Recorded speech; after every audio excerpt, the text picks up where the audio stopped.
And so please, welcome to the stage our next storyteller, Elaine Fadden.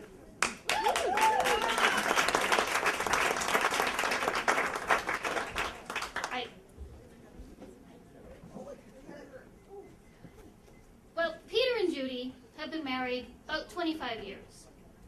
And they have been 25 pretty good years. They raised a family, had a good life, shared a lot of interests, traveled well. Well, recently, they'd been having some hard times. Peter had lost his job. Their kids had gone off to college. Well, one went off to college, but now she was talking about dropping out. The other one was trying to make it as a folk singer in Manhattan. And every other week, they were getting calls for more money for that little apartment while she was trying to make it big. And money was not easy to come by. Judy hated her boss. Well, life was just going from bad to worse, and finally, Peter got a job. Well, it was about a month into the job, and his boss said, there's this conference in New Hampshire, you have to go. It's Friday night, Saturday night, Sunday night, and this is a training that you absolutely have to have. And Peter said, but, it's my 25th anniversary. Judy is gonna kill me. Well, he went home, and Judy was understanding. He said, well, honey, you really need this job. I'm really sick of mine, so you really need this job. Tell you what, where is it? It's in New Hampshire. It's about 2.5 hours away. I'll drive to New Hampshire. Saturday night is our anniversary. I'll drive. I'll meet you at the conference center, and we'll go to a restaurant. We'll have a great time. It'll be perfect. It'll be fine. All you have to do, Peter, is make a reservation. So the weekend comes. Judy spends all day Saturday. She puts on her favorite blue silk dress. She has her hair done. She even splurged on a manicure. She was all set. She put her favorite love songs in the CD player. She drove the 2.5 hours, found the conference center. Peter comes out. He has put on his best suit. She gets out of the car. She lets him drive, because he's like that. They drive down to this restaurant. On the way up, the previous day, Peter had seen Chez Louis. Oh boy, did that look like the right place. They pull into the parking lot. He finds a spot. They go into the restaurant. It's a little crowded. The parking lot was a little tight. Goes up to the maitre d'. The maitre d' says, good evening.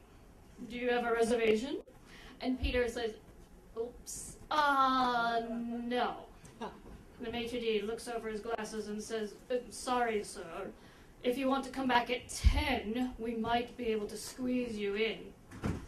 Peter feels Judy stiffen beside him. Uh-oh. Well, no, I guess we'll go somewhere else. They went back in the car. Peter pulls out his cell phone. Let's see. 411, any good restaurants in the area?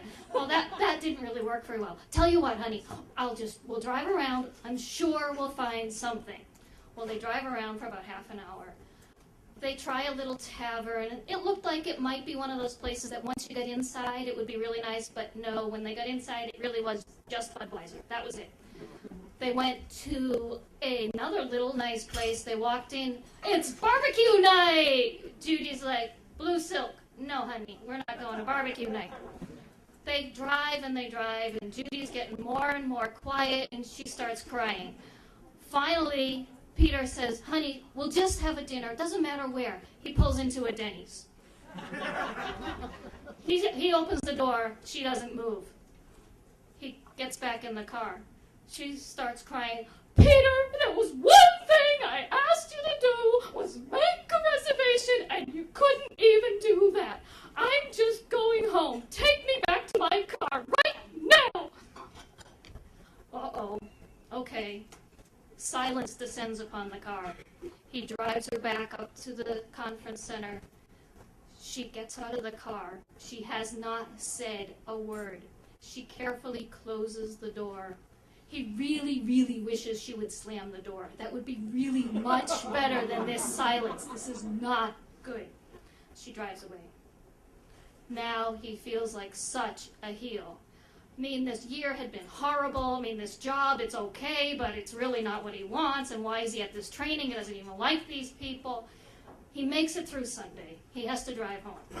He's driving home. He's leaving the conference center. He's up and down these roads in New Hampshire. There's cliffs on either side. There's hairpin turns. He's just like, what am I doing?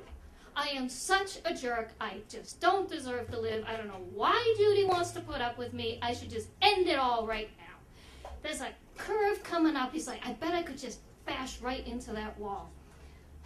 His car speeds up. He's like, I'm just going to do it. I'm just going to do it. I can't believe I couldn't even keep this one promise of making a reservation. But wait, there was that other promise. I told Judy that I would come home safely. She said, make the reservation and drive home safely. I think I can do one promise.